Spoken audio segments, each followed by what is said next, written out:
ASP.NET MVC4 database के एक और ट्यूटोरियल में हाजिर हैं और आज के इस ट्यूटोरियल में हम जानने की कोशिश करेंगे कि हम किस तरह ऐड कर सकते हैं सर्च फंक्शनैलिटी अपने ASP.NET MVC एप्लीकेशन में। तो आइए चलते हैं, विजुअल स्टूडियो को स्टार्ट करते हैं और इन कॉन्सेप्ट को सीखने की कोशिश करते हैं।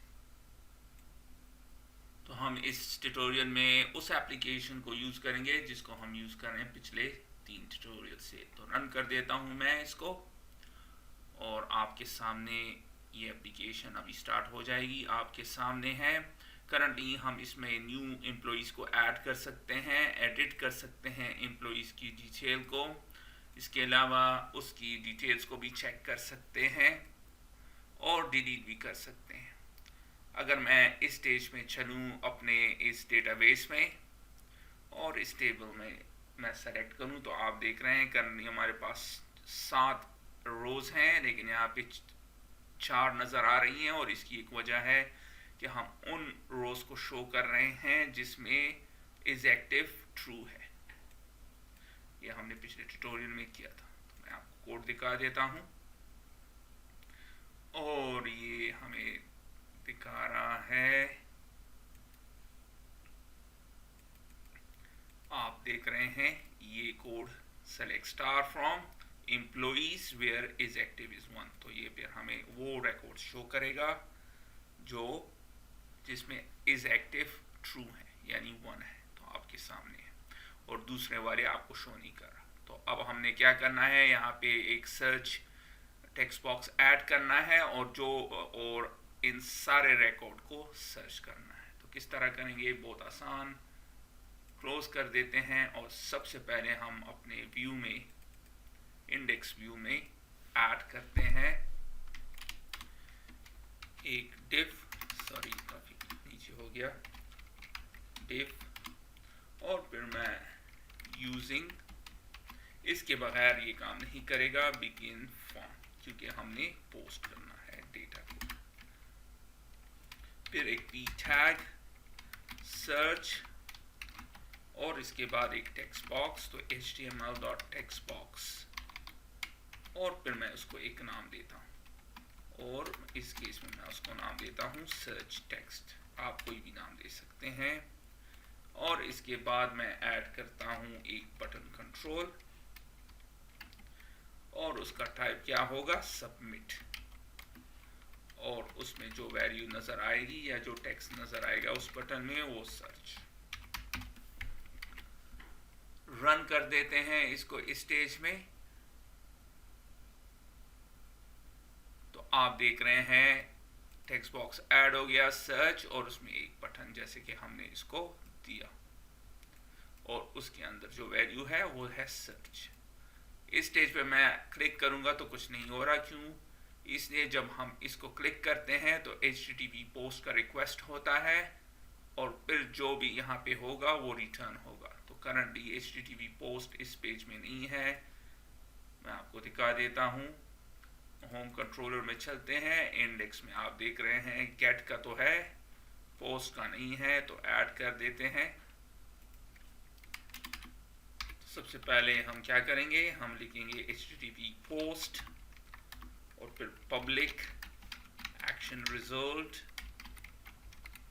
और इंडेक्स। और अब जब पोस्ट होगा तो ये क्या सबमिट करेगा, जो भी इस टेक्स्ट बॉक्स में होगा, हमारे टेक्स्ट बॉक्स में। तो किस तरह इसको इस नेम की ज़रूरत है, तो मैं यहाँ पे, चूंकि ये स्ट्रिंग हो है, तो मैं यहाँ पे इसको पेस्ट कर देता हूँ। आप इसको लोअर केस भी लिख सकते हैं, लेकिन टेक्स्ट एग्जैक्टली यही होगा। इसमें बहुत बात कर चुके हैं पहले, तो सिर्फ एक्सप्लेन कर देता हूँ। जब बटन पे क्लिक करेंगे तो ये जहाँ यहाँ पे जो भी टेक्स्ट होगा वो यहाँ पे इस मेथड में आएगा। तो इस पैरामीटर का नाम और यहाँ पे ये मैच करना चाहिए, वरना फिर काम नहीं करेगा। अगरचे ये कैपिटल लेटर्स हैं मैंने यूज़ किए हैं और यहाँ पे कोई नहीं है तो कोई मसला नहीं है, लेकिन सर्च टेक्स्ट एग्जैक्टली उसी तरह होगा जिस तरह यहाँ पे। और फिर हम रिटर्न कर देते हैं व्यू।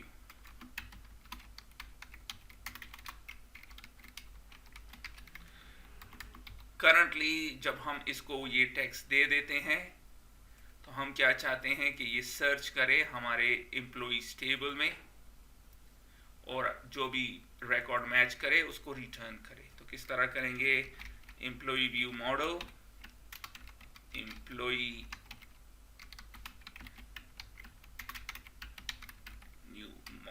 View model.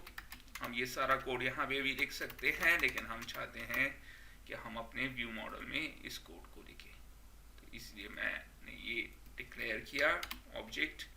अब हम क्या करेंगे, employee view model dot get employees by name, और इसको सप्लाई कर देंगे ये टेक्स्ट, ये वैल्यू। तो जो भी इससे रिटर्न होगा वो एक लिस्ट होगा और वो हमें, तो करंटली ये फंक्शन मौजूद नहीं है, हम क्रिएट कर देते हैं। तो मैंने क्या किया, एम्प्लॉय व्यू मॉडल का एक ऑब्जेक्ट क्रिएट किया और फिर उसका एक फंक्शन कॉल किया और उसे ये टेक्स्ट दिया, जो कि रिटर्न, जो भी वैल्यू हम इधर एंटर करेंगे वो उसको हमने दिया।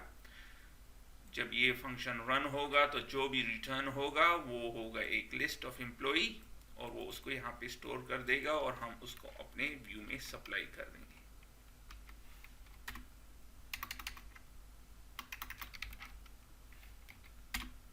एग्जैक्टली उसी तरह जिस तरह हम यहाँ पे कर रहे हैं, सिर्फ इन दोनों में क्या डिफरेंस है कि हम अब सर्च करेंगे इस टेक्स्ट को अपने एम्प्लॉय टेबल में, तो जो डेटा उस सर्च के बाद आएगा वो हम अपने इस व्यू को सप्लाई करेंगे, सिंपल एज दैट। तो ये अभी क्रिएट नहीं है, क्रिएट कर देते हैं, जनरेट कर दिया मैंने, उधर चलते हैं और पब्लिक, इसको यहाँ से कट कर देता हूँ आपको दिखाने के लिए, यहाँ पे ये दोनों मिलते जुलते हैं। अब हम सबसे पहले क्या करेंगे, चूंकि हमने सर्च करना है अपने इस प्रॉपर्टी में जो कि इक्विवेलेंट है इस टेबल के, तो हमें इसके ऑब्जेक्ट की ज़रूरत है, जैसे कि हमने यहाँ पे किया था, यहाँ पे किया है या यहाँ नीचे भी किया है, तो बहुत आसान, यही को इसी को कॉपी कर लेते हैं। अब हमारे पास ऑब्जेक्ट है और अब हम रिटर्न उसी तरह db.employees.where, तो हमने क्या करना है कि एम्प्लॉइज टेबल में सर्च करो वेयर, और उसके कौन से कॉलम में भी, हमारे पास काफ़ी सारे कॉलम्स हैं, एम्प्लॉई आईडी है, नेम है, ईमेल है, मोबाइल है, इज एक्टिव है, लेकिन मैं सर्च करना चाहता हूँ नेम। आप किसी पे भी कर सकते हैं, लेकिन मैं सर्च करना चाहता हूँ नेम पे। तो किस तरह इसको कॉल करेंगे, हमने एक वेरिएबल क्रिएट करना है, आप कोई भी नाम दे सकते हैं, मैं इसको p दे देता हूँ या e दे देता हूँ, लेकिन p रहने देता हूँ, आप कोई भी नाम दे सकते हैं, डॉट, और फिर जब हम ये करेंगे तो ये हमें देगा कि कौन सा कॉलम आप चूज करते हैं। तो मैं इसको अभी तक क्या मैंने इसको कहा कि इस टेबल में सर्च करो क्या, उसकी नेम प्रॉपर्टी में। तो किस तरह इसकी नेम प्रॉपर्टी में चलेंगे, हम एक वेरिएबल को डिक्लेयर करेंगे, सिंपल एज दैट, उसके आगे ये सिंबल लगाएंगे इक्वल और ग्रेटर का, और फिर जब मैं इस वेरिएबल को यूज करूंगा तो हमारे पास ये हमें शो करेगा सारे कॉलम्स आपके सामने है, name, employee ID, email, mobile is active, लेकिन मैंने सर्च करना है नेम, और फिर इस नेम में क्या हो, कंटेन्स। कंटेन्स का क्या मतलब है कि इस नेम में जो भी वैल्यू हो इससे रिलेटेड जो हम इसको देंगे, मतलब ये अगर इस नेम में मार्क हम इसको देते हैं तो जितने भी मार्क वाले हों वो रिटर्न करो,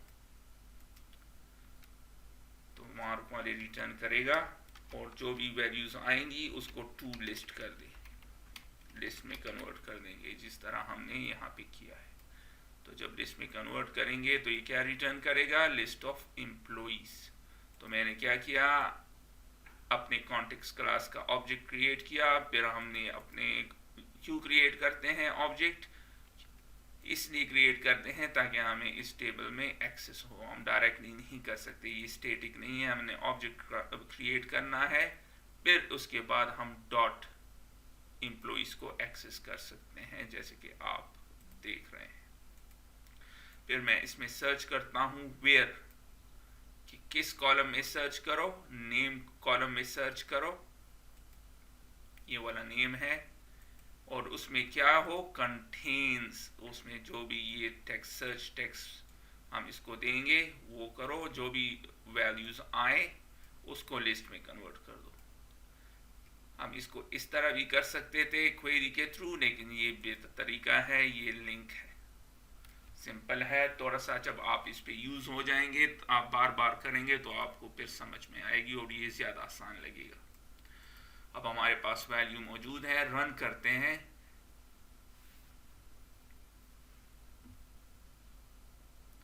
और अब मैं सर्च करता हूं कन्नडी, आप देख रहे हैं मार्क टेलर तो यहाँ पे है, मार्क स्मिथ नहीं है, तो हमने सर्च करना है। आप मार्क के थ्रू भी कर सकते हैं, सर्च कर दें और आप देख रहे हैं अब सर्च मैकेनिज्म काम कर रहा है, तो ये आपको वो वैल्यूज भी अब दिखा रहा है जो एक्टिव नहीं है। इसके अलावा स्मिथ आपके सामने है, एक और एग्जांपल भी कर लेते हैं, जेन, और आप देख रहे हैं। अब अगर मैं इसको यहां से हटा दूं तो आप देख रहे हैं कि इसको सिर्फ वो वाले रिकॉर्ड शो करने चाहिए थे जो कि इज एक्टिव हो, क्योंकि ये इनिशियल हमने पिछले ट्यूटोरियल में किया था।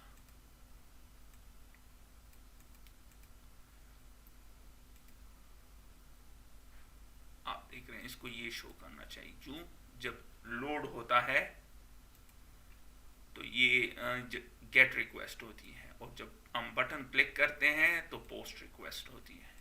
तो इस केस में ये सारा कुछ शो कर रहा है, तो हम इसको जरा और भी इंप्रूव कर लेते हैं। कंट्रोलर में चलते हैं और मैं इसको कहता हूं, मैं इसी को कॉपी कर लेता हूं और यहाँ पे पेस्ट करते हैं कि हमेशा वो रिकॉर्ड शो करो जिसमें इज एक्टिव हो, 1 हो। लेकिन अगर टेक्स्ट बॉक्स यानी कि अगर टेक्स्ट बॉक्स एम्प्टी नहीं है, इसका मतलब है कि टेक्स्ट बॉक्स एम्प्टी नहीं है, तो फिर क्या सर्च करो, जो भी हमने इसको दिया है वो वैल्यू को रिटर्न करो। तो हमने कोड को थोड़ा सा चेंज कर दिया है। उसी तरह हमने एक ऑब्जेक्ट बनाया है अपने व्यू मॉडल का, लेकिन जिस तरह हम सिर्फ वो रिकॉर्ड रन करते हैं जिसमें इज एक्टिव हो, आपके सामने है। जब हम वहां जाएंगे इज एक्टिव हो तो शो करेगा, लेकिन अगर ये टेक्स्ट बॉक्स एम्प्टी नहीं है ये वाला, तो फिर ये क्या करेगा, वो रिकॉर्ड रिटर्न करेगा जिसको जो टेक्स्ट हमने उसको दिया है। दोबारा रन कर देते हैं।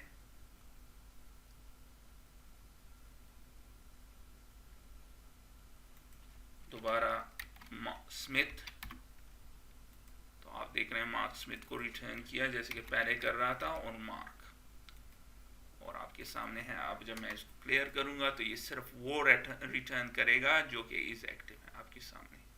इससे पहले ये जब हम एम्प्टी होता था, जब हम इसको क्लिक कर देते तो सारे रिटर्न करता था, तो ये भी हो गया। अब अगर हम सर्च करें कोई ऐसा रिकॉर्ड जिसका कोई रिजल्ट ना हो, तो आप देख रहे हैं कोई रिजल्ट नहीं है, लेकिन ये शो कर रहा है name, email, mobile is active. तो हम चाहते हैं जब कोई वैल्यू ना हो तो ये हमें शो करे no results found, please search again. तो किस तरह करेंगे, बहुत आसान।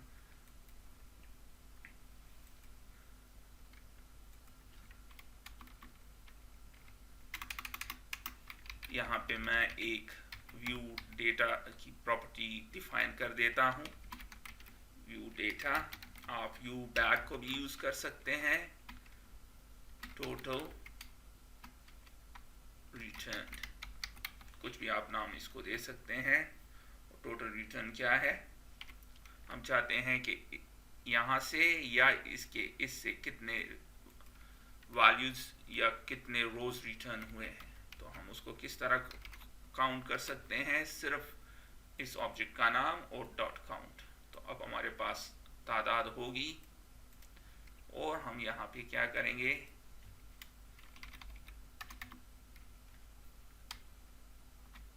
एट इफ, और फिर इधर से कॉपी कर लेते हैं इसको,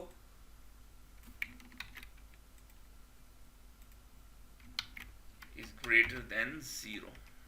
अगर ग्रेटर देन 0 है तो फिर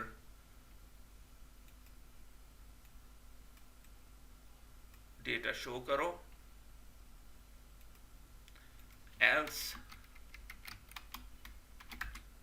हमें शो करो नो रिजल्ट इज फाउंड, या कुछ भी जो भी आप देना चाहें, प्लीज सर्च अगेन,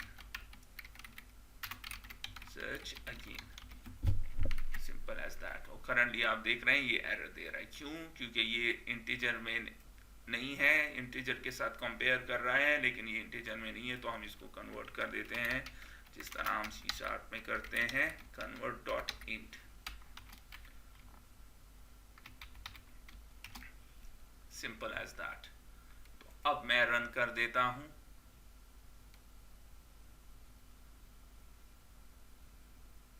और आप देख रहे हैं ये कह रहा है नो रिजल्ट इज फाउंड, और इसकी एक वजह है कि हमें इस कोड को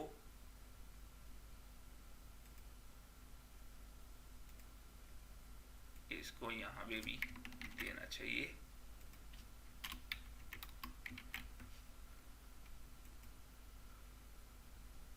अब जब रन करेंगे रिजल्ट होगा तो ये डेटा शो करेगा आपके सामने है। और अब अगर मैं कुछ ऐसा सर्च करूं जो डेटाबेस में नहीं है, तो आप देख रहे हैं no result is found, please search again. और अगर मैं इसको डिलीट कर दूं तो दोबारा शो कर रहा है, या कोई और वैल्यू तो आपके सामने है। तो फिर आप इसको एडिट कर सकते हैं और इसको एक्टिव भी कर सकते हैं, इसको चेंज भी कर सकते हैं। अब दोबारा अब मार्क स्मिथ भी आपके सामने है। तो इसके साथ ही मैं इस ट्यूटोरियल को ख़त्म करता हूँ, फिर मिलते हैं किसी और ट्यूटोरियल में, तब तक के लिए खुदा हाफिज़।